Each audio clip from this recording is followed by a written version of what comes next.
Hello, everyone, and welcome to the Reaper Book Club live show. I am joined by Kitty from Spicy Cats Reads, and we read This Skin Was Once Mine and Other Disturbances. I always want to say my skin was once mine so I have to look at it. By Eric LaRocca. And it just has this gorgeous, gorgeous cover. I love this cover. But this is 4 short stories in here. And before we talk about it, I was just telling Kitty I don't have a ton to say about it, but I kind of want to talk about short story books in general. But definitely let us know if you read this one. You can leave a snake emoji in the chat. And as of for the Reaper Book Club for July, no book club because I didn't pick a book, and August, I'm going to take off like the rest of summer and pick back up in September and do September, October, November, maybe December. I don't know. But yeah, so let us know if you guys read this one in the comments down below. And I guess definitely spoilers. So we'll be spoiling every story in the collection because it is very short. And yeah, so if you do want to read it, don't watch this until after you read it. But yeah, so I thought we would start with just our ratings too. I feel like that set the vibe. So if you're in the chat, drop your rating in there, and I'll let Kitty go first. Okay, so I rated it 3 stars. I think averaging out all this, because I did end up doing individual ratings for each story, and I averaged it out, and I think it was like 3.25. But on Goodreads, I gave it a 3 star. Wait, I don't know if I rated on Goodreads, but whatever. 3 stars is my rating for it for this collection. Nice. I am the same, but I didn't rate each story, but I just kind of go along with like the vibe of the whole collection together, and I just like, oh yeah, this is 3 stars, which is a lower rating for a LaRocca book for me because they're typically like 4 or 5 stars, but this one just didn't hit as hard, I feel like, as his other ones. And it did feel a bit like overly written, some stuff in it. Like it was, the writing's fantastic. I did love the writing, but there's points to it where I was like, is this coming off pretentious? And when you ask that, you're like, okay, like you could have toned it down a little bit with that. But yeah. Oh, but there's Joe is here. Hi, Joe. And you read it. What did you end up rating it? And yeah, I think my favorite story was the first one. The This Skin Was Once Mine story, I think, was my favorite. I really liked the second one. What was it called? Seedling. I loved Seedling. I really enjoyed Seedling. I think the first one was my least favorite of the one. Really? Yeah, of the entire collection. The imagery in Seedling was really good. Yeah, it was definitely like cosmic horror vibes for Seedling, which I really enjoyed. With the whole skin and the little fun hole. Like, I was like, I just love when they have a fun hole. Like, fun I hole. think it's so fun. Who does not love a fun hole? Exactly. Yeah, the cipher. It gives cipher vibes for sure. And then, like, it's like this blackness, like, stuff. The ooziness stuff comes from that story. I liked that one, too. I kind of liked the theme of the first 2 stories was, like, parents and, like, relationships with your parents, and like the first story being like a really toxic, horrible, abusive relationship to like a normal relationship, but just like grief happening after Mhm. the loss of a parent. I liked those stories like together. I was like, yeah, you needed like seedlings after This Skin Was Once Mine because it's so incredibly dark. But I was just looking at the book, and he dedicated this book to Paul Tremblay. We were Yeah. just talking about Paul Tremblay. For Paul Tremblay, a devoted friend and fearless writer. That is so. Yes, I was just talking about how I'm a huge Tremblay fan, and it didn't happen at first. We're not talking about Paul Tremblay, but yeah, I wasn't a huge fan of like the first couple books that I read by him, and then his newer books I really like. So, but I haven't read a horror movie yet. But yeah, I liked This Skin Was Once Mine. I did take a note. It reminded me of like VC Andrews' story, like Flowers in the Attic, like on meth or something.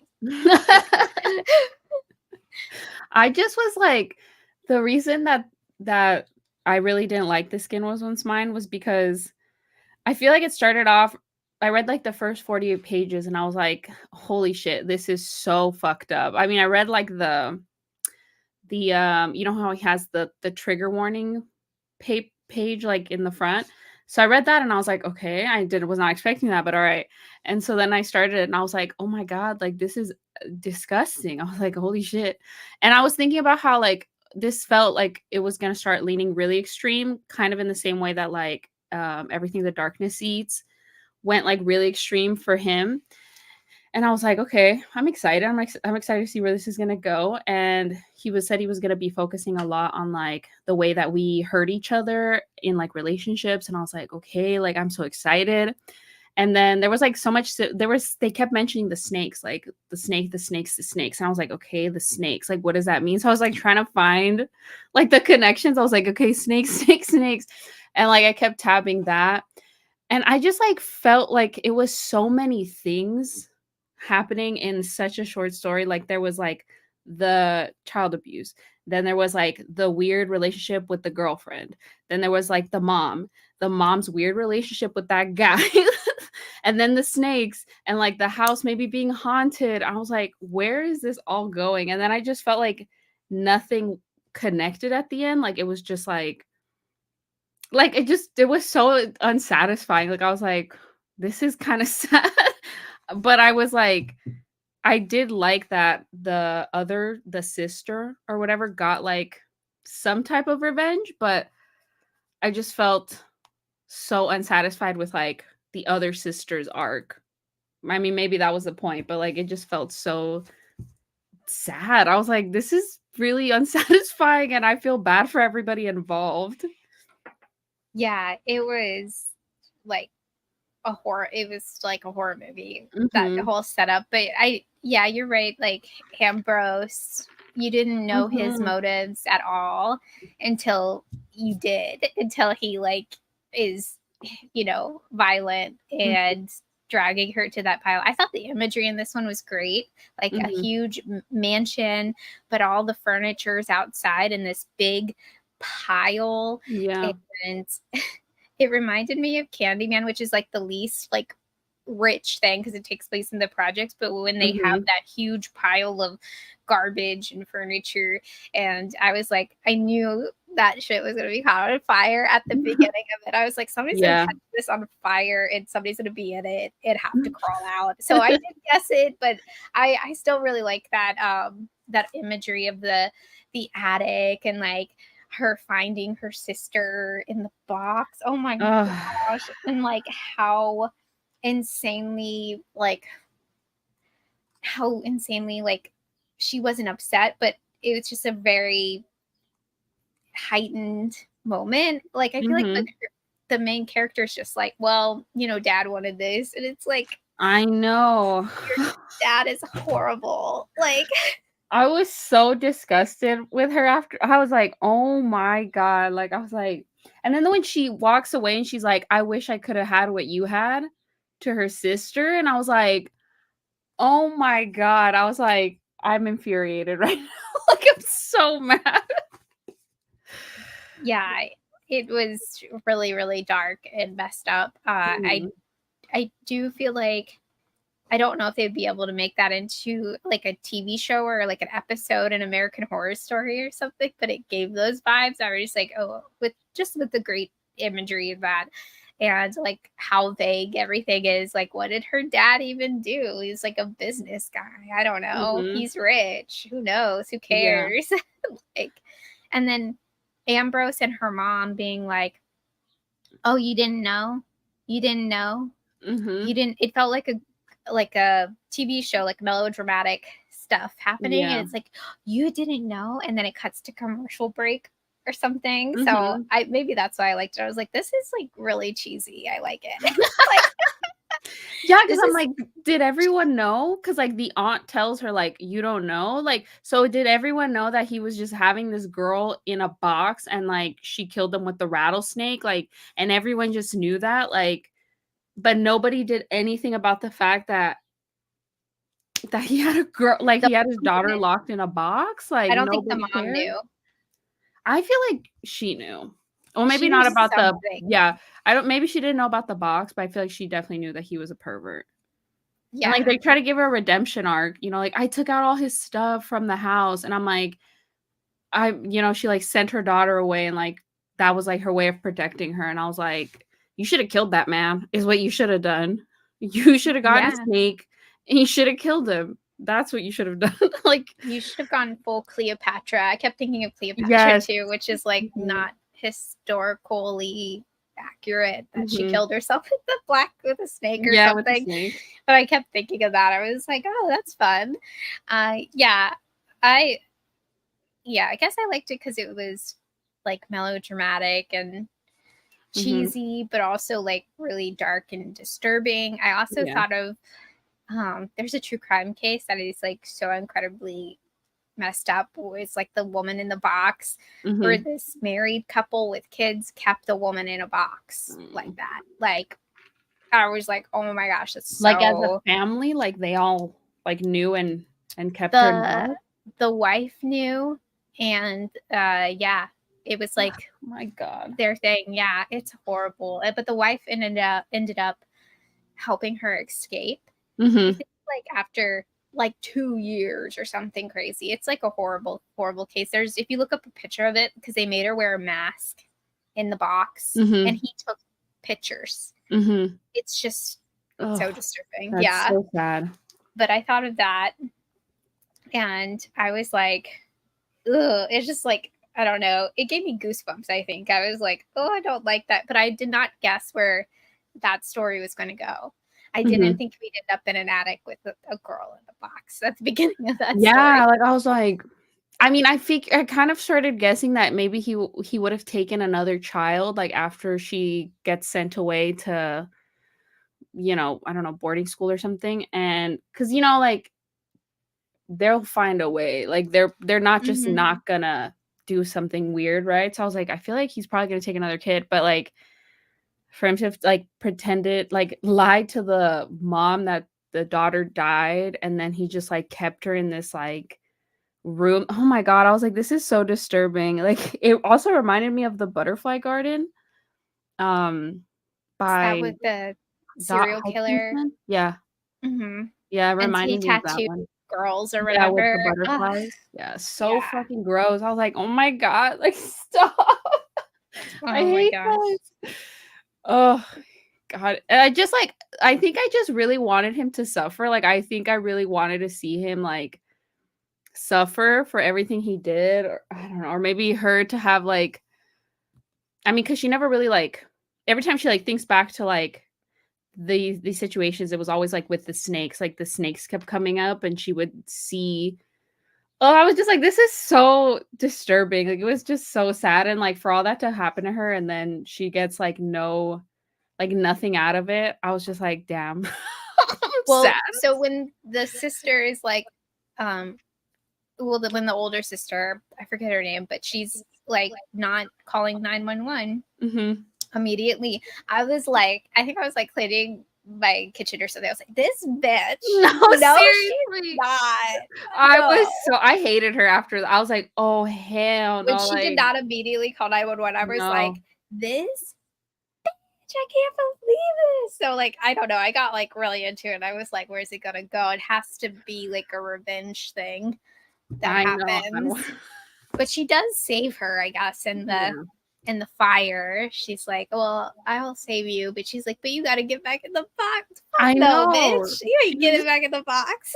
You just did everything for her dad, and I was like, "Oh my god." I get it, like, I get, like, it's a trauma response, obviously, because then she keeps saying, like, "Oh, like, if he's a monster, then so am I." So she never wanted to, like, address her trauma because that would it would be like it would set off, like, a whole chain of events if you, like, admit to yourself what happened and what your dad did to you. So I get it, like, she didn't wanna start that journey, right? Like, to really, like, start thinking about Yeah. it and, like, viewing everything that happened in, like, a different way, but, oh my god, it Yeah, was a she just big shut down. mhm, and it was just like, "Fuck it." Hey, Alicia, did you read this one? Hi, Christy. I'm curious if you guys read this one because we are spoiling it. Just yeah, that one was wild. And then like the title of the book comes from the dad just being like, well, the snake doesn't think about its skin it sheds. It Mhm, doesn't turn around and say, this skin was once mine. And mhm, I was like, what's this guy getting at? And it was like a way to punish people is to let them live or mhm, something, which is said at the very beginning. mhm. And I was like, this is foreshadowing. Okay, so somebody's not going to die necessarily. I was like, but I did not expect it at all. And I think that's why it stood out and from the other ones. Um, yeah, but I think Seedlings is the one after it. It was kind of like a positive story, even though it's pretty graphic. It has body horror Mhm. and grief, but it felt like positive. I don't know why. I was like, oh, this is kind of beautiful and gross at the Yeah. same time. And with LaRocca's writing, it's just like I that's think when I liked it. Yeah. his best was in Seedling for sure. For me anyways, like, I was like, "Here we go." I was like, "This is, I think, one of his from the collection." I was like, "This one's the best one that I liked," especially the writing and the story itself. But I also agree with you that it was very beautiful because, like, they, like, basically heal themselves in this, like, weird way of, like, all coming together and, like, it's kind of almost like everybody shared their life experiences all at once and, like, also, like, kind of like, there's no there's no, like, real way to get to know someone unless, like, you become them and, like, really, like, step into their shoes fully enveloped in each other. And I was like, it was sweet because, like, the dad did not wanna live after his wife died, and I was like, "This is so sad." Like, I was like, Yeah. "No," like It felt like a Mike Flanagan esque, like Mhm. something Mike Flanagan would write and direct to. Honestly, yeah. I'm And with trying. Oh, I don't see a list. Oh, let me see if it's in here. Okay. Um, so yeah, I did like Seedlings, but yeah, it felt a little short, but it's a short story collection. But yeah, very beautiful.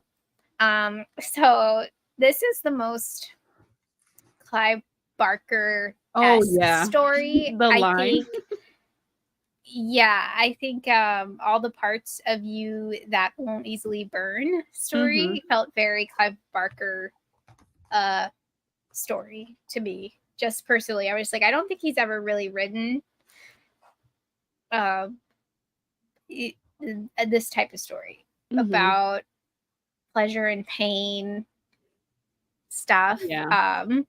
What was the main character's name? Like Enoch or something. It was like Enoch. all biblical names too, Mhm. which Clive Barker writes like religious stuff Mhm. sometimes. Like his Mr. B book is like a demon that's pretty much talking about like how the Bible was written. Like, Yeah.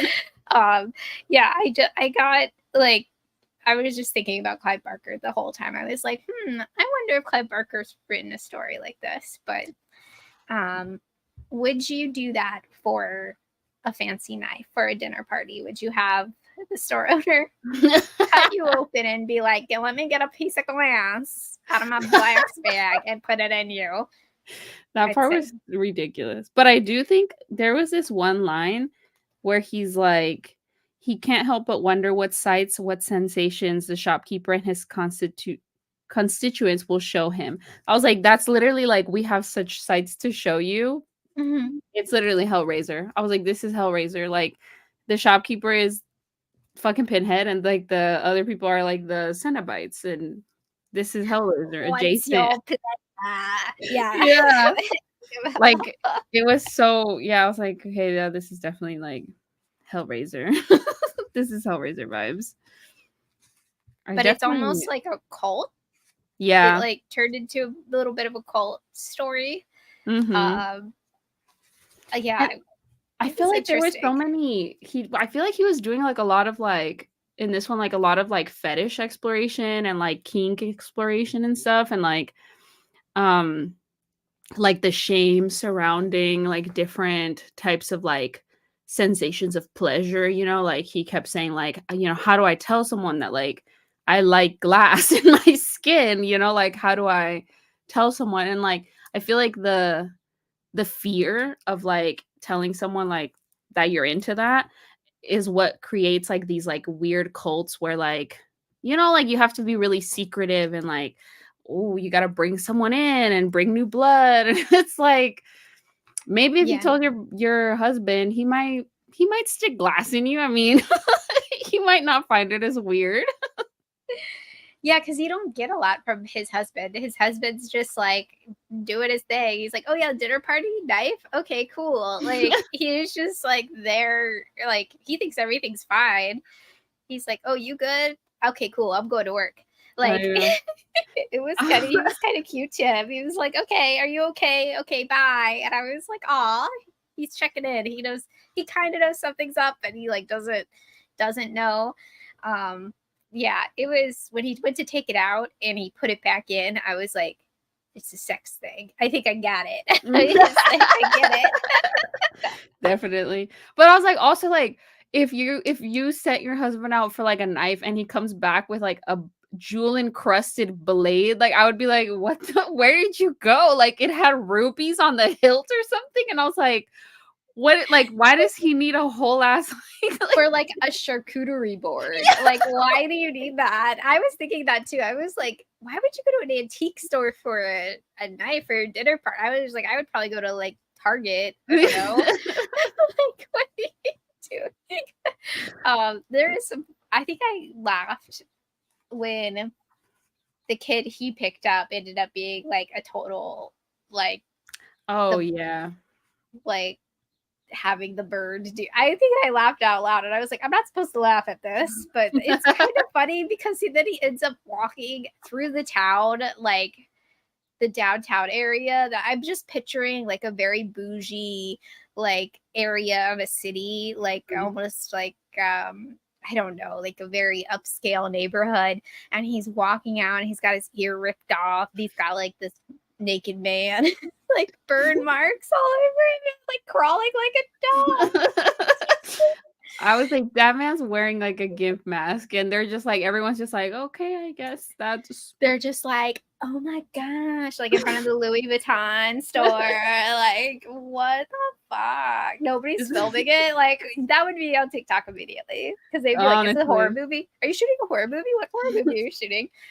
I was laughing so hard. And then he goes into the dinner party, and the husband's just like, what? What? Yeah, he just comes in with a fucking guy on all fours, like blood everywhere, just casually. I was like, wow. He didn't even try to go somewhere to like wash off or like try. No, he was just like, I'm going home. He's like, I have a Immediately. dinner party to go to. I think that one would also make a great little American Mhm. story like on television. I would totally watch it. I'd be like, this is hilarious. I don't know, like this is so funny. And like him, the dialogue, I don't know, it felt unnatural while being like getting the point across though with Mhm. everything. I was like, just keep it short and sweet and Yeah. inner dialogue and stuff too. I was like, yep, let's just keep this going. Like, where's this going? And then you're like, that's hilarious. I love it. But yeah, very Clive Barker-ish. Mhm. And even with the humor, I think there's humor in that that's subtle and a bit playful, you know, Mhm. just having a little fun. Um, so yeah, I would say if I'm ranking them in order, that was probably my third favorite. Mhm. It's like in order of how the book goes. So the last one, I was actually reading a couple reviews, and everybody hated the last one, Prickle. Mhm. I think is it Sadie Hartman wrote in her review. I didn't even finish this story. I could not. I was so bored. It was whatever. I had no real strong opinions on that story at all. Like, I was like, okay, evil old men, all right. Like, Did you not laugh at me? I laughed at the ending when he threw the baby. I was like, no way. I was like, that's hilarious. And I'm doing my prank. Plunk. Like, literally, I'm like, nobody, like, okay, what? I was like, how did it even get away with this? Because, like, the moms are sitting there, then there's like the little stroller, and then there's an old man that comes and just shoving his finger with, what was it, a pebble in, and they don't notice. Like, I feel like it would have to be a while for this guy to, and the baby starts crying, and he's old. Like, how is it that you didn't get up and just like tackle him or something, like, as a mom, like mommy strength? And then he just grabs it. All I imagine was him grabbing it by the fucking leg and just being like, whoosh. Like, I was like, okay. So you read it physically, right? You didn't do the audio? No, yeah, physically. Okay, so the narration for Prickle is the most proper, like, gentleman, like a British dude reading it. Like, there is different narrators for each story, but this one was like the most proper, like. And then he said he chucked that baby in the river, and I didn't say it like that, but it was like he's like, I knew this time my friend has gone too far or something. I'm like, really? I was like, right now, you just because he said, oh, he's a little weird, which I was like, oh, he's gay, Yeah. like he's just queer, he wants you to be his buddy, he might like he you. just wants to give you a kiss. Yeah, and then he's like, no, let's play this game we used to play when we were assholes. Or you're still assholes. But I was like, what? I did not. I thought it was hilarious. So yeah, I think it's overall the collection, I feel like started out very, very dark, and then it ended up having like this hopefulness and niceness in Seedlings, and then it just kind of, it was a little dark but kind of funny, and then ended on like a straight up joke of a story, like, oh, just two old men pulling pranks. And they're incredibly dark and messed up. Right? Like when he broke that dude's cane, I was like, yeah, how did he break the cane? So, but that's so messed up because the dude wasn't even mad. He was just like, well, I'm glad you're okay. And he's just like he's like hurting to get home. I was like, that's dark and messed up. Like, it reminded me of like celebrities you hear, like when they were in college or whatever, they do horrible things. Like, I think John Hamm, he like caught somebody on fire as like a prank. Oh my god. Yeah, it made me think of that. I was like, boys will be boys. How everybody says boys will be boys, but I was like not expecting him to throw the baby in the river, because it was a river. It was going. It's gone. It's gone. Yeah, he just sat there laughing. But like the friend was like, should I stop him? No, he'll back out. And I'm like, he's crazy. What do you mean? Like, and he's rich. I got the sense that he was like, they're both really rich dudes at this point in their life, so they could pretty much do whatever they want to do. So why not chuck the baby in the river? He also knew that he was going away. Like, he knew that like his daughter was going to send him to, I don't even know where this one was, but like he knew he was going to be gone. So I was like, he probably just did not care. I mean, also he's old, so they also didn't care. He's like, I'm going to die soon. Like, let me chuck the baby in the river. Like, I don't know. Yeah, he said like when he goes away, he's probably never going to see him again. Yeah. He'll probably die when he goes away. But yeah, I thought that was hilarious. The entire collection felt so random. Like, it felt so, it's like, I know he said that he wrote these in like 2021 or something, or that he like locked himself and wrote these stories. And I was like, I don't get a sense that these were like meant to like exist together.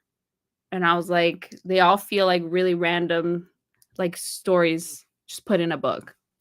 Yeah, and that's one of my things with short story collections. I have a really tough time with anyways, and even if they're randomly like placed, it's even more difficult for me because I'm like, okay, I'm done with that. Like why would I pick up another really random short story? I don't know. I guess for the delightfulness of Prickle to end. But I have such a tough time. Like Books of Blood by Clive Barker is probably one of my favorite collections of short stories, but they kind of all work together at the same time because they're just so heavy with like his themes and everything. But yeah, this is going to be very controversial. So heads up, I am dying getting through the Stephen King collection, the You Like It Darker. I'm on the one Rattlesnakes that is the sequel to Cujo. And like I'm so bored. I was just like, I'm listening to it too, and I usually don't have any problem getting through stuff, but I was like, oh my gosh, make it end already. And I know people love that story and love this collection and everything. They're like, oh my gosh, it's so good. I'm like, is it? Is it? Yeah, I have no. I thought it was a whole full length novel. I didn't know it was a collection. It's a collection, and is it Finn? One of the stories came out on Scribd like a couple years ago, one of the short stories. So I was like, okay, well, I've already read this because it came out. It was like an exclusive he did. And it's in there. But there is one that I did like. It's like about this dude who has a dream about a missing girl and where her body is. And then he's accused of being the murderer. I did like that one because it felt like a X-Files episode or something. But I don't know. I'm just so bored. And everybody's like, oh my God, I love rattlesnakes. And I'm like, I could care less. Because I think it's the husband from Cujo. Yeah, I'm just like, I'm over it. But it's like a grief story too. But I'm almost done. But it's taken me since I got it. I think I want to say I started listening to it. So like a month. I don't know. But yeah, I'm like, oh, people are not going to like that I'm not liking it. But I have such a tough time with short story collections. So I kind of wanted to pick everybody's brain who's here. Like, what is your favorite short story collection? Yeah, as I said, Books of Blood is one of my favorites. And also A Nest of Nightmares by Lisa Tuttle. This is, paperback from hell, but it's a collection of short stories.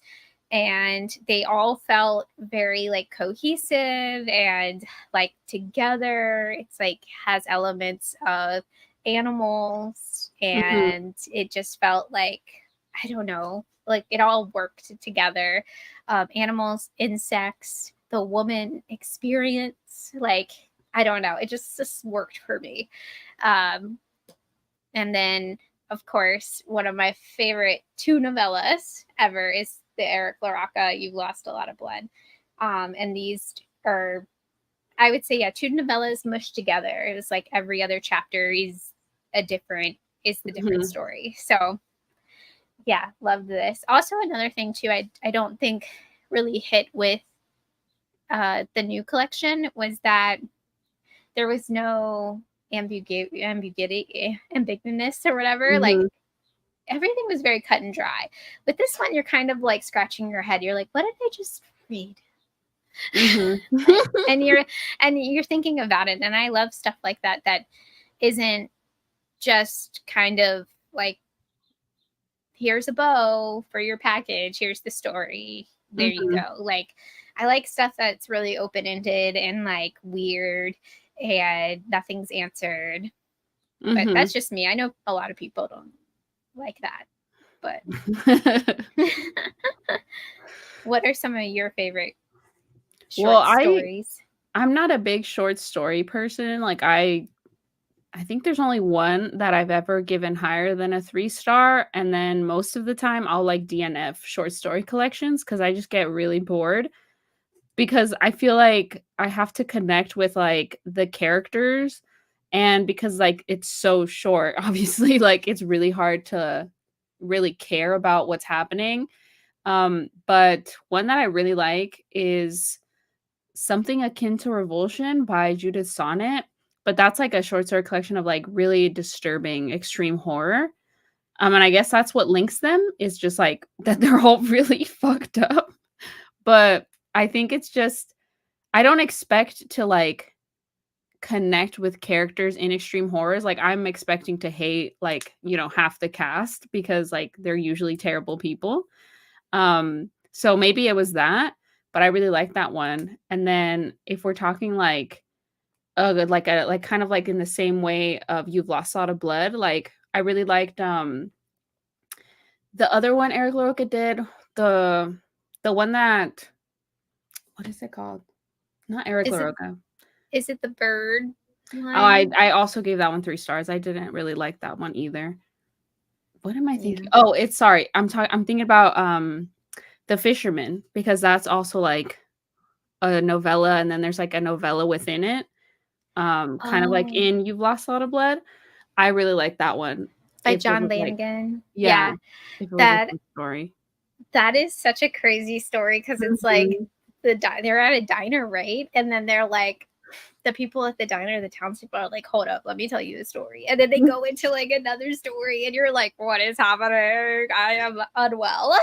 I love that one. That one was so good. But at the same time, it's like, you're connecting with like the people in the first story, and then you're also connecting with the people within the story itself. So it was like, in The Fisherman, if I'm remembering correctly, it's 2 widows, right? Yeah, it's like 2 widowed men, and one of them is like convinced he can like get his wife back, and that's why they're going on this fishing trip, and they hear all this like lore and stuff, and our main character that we're following is like, I don't know about this, like maybe we should go back, and he's like, no, I like that is one of my favorite, and then it just gets crazy. Oh my gosh, I almost bought that book today at Barnes & Noble because it was on sale, and I have John Langan's, I have his short story collection, which I haven't read yet, but I hear his short stories are wild. Like, is that the one like Corpse Mouth or something like that? Was it like Amy's book club pick at one point? Or am I thinking about a different one? I did listen to that, and it was really crazy. But I have another one. It's like Skull something. I'll have to dig it out. But it has like bones on the cover and a spiral or something. Dead of Winter is probably the one, but I don't read it very many because short stories are hard for me too. Yeah, I think I'm just like, it's hard to get invested. You're like, why would I finish this if it's just like another random story? But I don't know. I feel like it had a good payoff. I mean, the baby. Just hang in there for the baby getting chucked from a river. Yeah, they are very difficult. I do kind of wish they wrote another just like novella. Like, no, seriously. I want them to write another novella. Yeah, which I feel bad. I'm like, I don't want to tell authors like what to write and like stuff, but I'm like, please write another novella, please. Isn't he like supposed to come out with like a trilogy or something? Or am I imagining that? Why am I thinking that he's gonna come out with a trilogy? I don't know. I'll have to. I'm like, I might meet them one day. I'm going to ask them. I'm gonna be that annoying. Well, are you ever Come on. Just send him an email. Are you ever Oh, you know what though? The first book, or not the first book, the first story really reminded me of We Can Never Leave This Place by him. Oh, I really yeah. thought they were like I liked We Can Never Leave This Place so much more than I liked the first story, but like I was like, I feel like there's parallels here in the way like that these children, when they're experiencing these things, like they see something different. In one case, like she was seeing rattlesnakes and stuff like that. And then in, We Can Never Leave This Place, it was like bugs and stuff. Bugs. But like it Mhm. was like very similar, like what was going on, sort of like Yeah. still child abuse, just like a different way or whatever. But I was And thinking about that. that one was so smart. I was like, this book is like that book should be taught in school. I feel like we could never leave this place, because I was sitting there and I was like, what is going on? I was like, is this like a post-apocalyptic America? Yeah. Like, I had no idea. And then it like kind of all came together, but I was like, I feel like my brain is not big enough for this book. And it's so beautifully written, and So the good. imagery was disgusting and gross and wonderful, but Mhm. I was like, it's so smart. I did like it, but I was like, it deserves to be like taught in high school, like Mhm. I and like definitely a wanna creative reread it. writing class. Yeah, Yeah. I need to reread that one too. But I really like that one too, and I can see like the parallels, because wasn't she focused in the first story? She was really focused on the music box with the swan when that Mhm. horrific, gross thing her dad was doing. I was like, inappropriate, Mhm. extremely. You need to die. Yeah, So bad. but He needed to die so she bad. was just like, I don't know what's going on. This music box is beautiful. Like, Mhm. yeah, it's and that's like such a it's so sad when writers can do that too, like make those connections and put like have write from the point of view of a child and stuff, Mhm. and while something horrific's happening, it's like, what happened to you? Are you okay? Ugh. I feel like I wasn't okay after reading that. I was like, "I'm disturbed." And I, like, literally I had to take a break after that, like, that first scene. I was like, "Okay, I literally, like, I need to go outside and, like, get some sunlight," because I was like, "I feel so nasty," like, after reading that. I was like, "I feel so, like, gross." Yeah, I was just reading my Instagram comments from my June wrap up, and do you know Rose on Mm. Instagram? She does the really cool edits and Oh, yeah, everything yeah, for yeah. horror and Yeah, yeah. new horror. She commented and she was like, I need to respond, but I was just reading it. She said she's watching my cult vlog, and she's like, thank you for the content warning about Devil's Creek, because Devil's Creek by Todd Keisling opens up with that crazy preacher dude just talking about child a Yeah. disgusting amount of child abuse. It never happens on the page, but it is talked about a ton, I a hate ton. that. And Mhm. it's horrible. And he says it like it's nothing.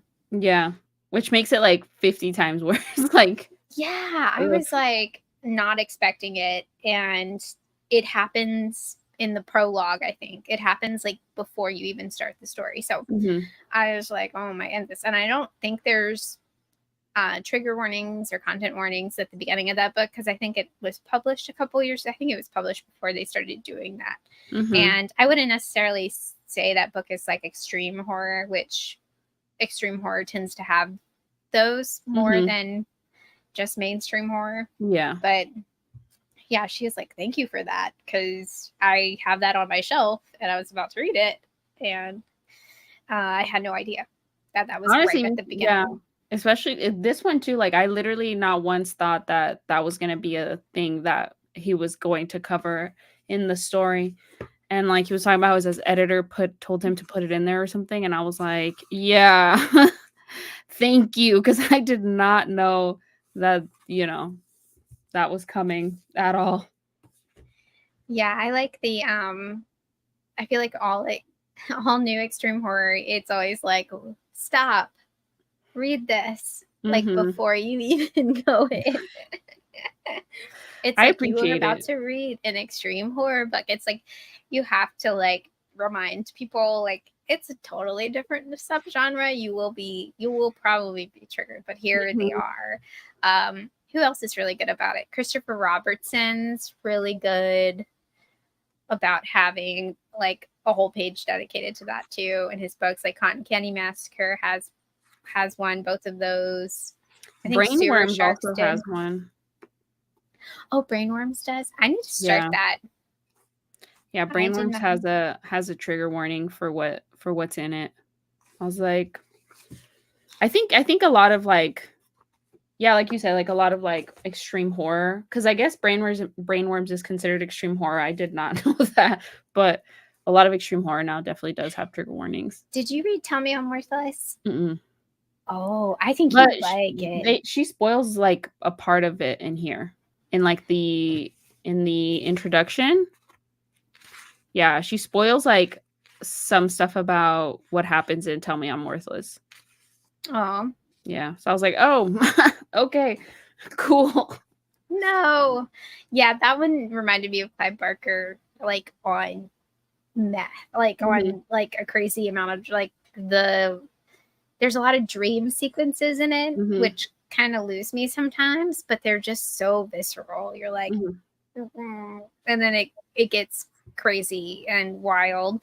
I liked it. It wasn't like a 5-star read. I think I gave it 4 stars, but I'm still really interested in Brainworms. And people are like, I like Brainworms more than Tell Me I'm Worthless. So I'm 88 pages in. I've never read Tell Me I'm Worthless, but I'm 88 pages in, and like there's literally been pages that I wish I could like print out and like hang somewhere in my room, like, because I'm like, this is so like the way that Alison Rumfitt has like managed to like put into words like experiences, I'm just like blown away. I'm like, this is so fucking beautiful. It's so accurate. It's disgusting, but like it's so beautiful. I'm like, I love it. I love it.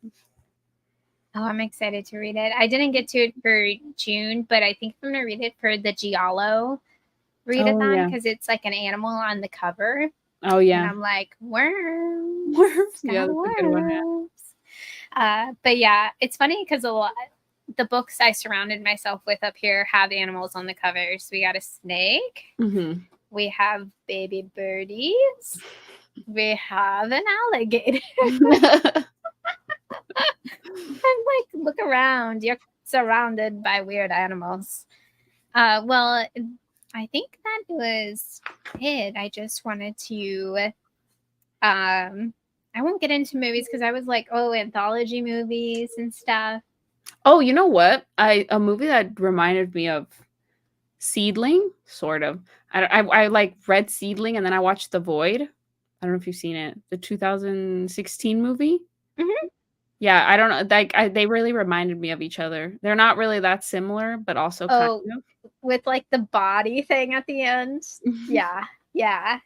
That reminded me of Society, but yeah, I like The Void. I thought that was a fun little movie. You could tell like it was like indie, and the people who made it really wanted to make a cosmic horror movie, and it doesn't really skip any beats. I feel like I loved it. Trope. I was like, this is amazing. I was like, this is, and also reminded me of episode 13, like when they go into the basement of The Void. I was like, this is really similar to what happens in episode 13. Yeah, that's a good one. Yeah, I have a tough time. Not a tough time. I watched is it Satanic Hispanics or something, Hispanics or something, short story or anthology. And that was like really fun. There were some fun ones in that one. And you could tell like they were just having fun with it. I would say like VHS can be hit or miss because they do so many of those.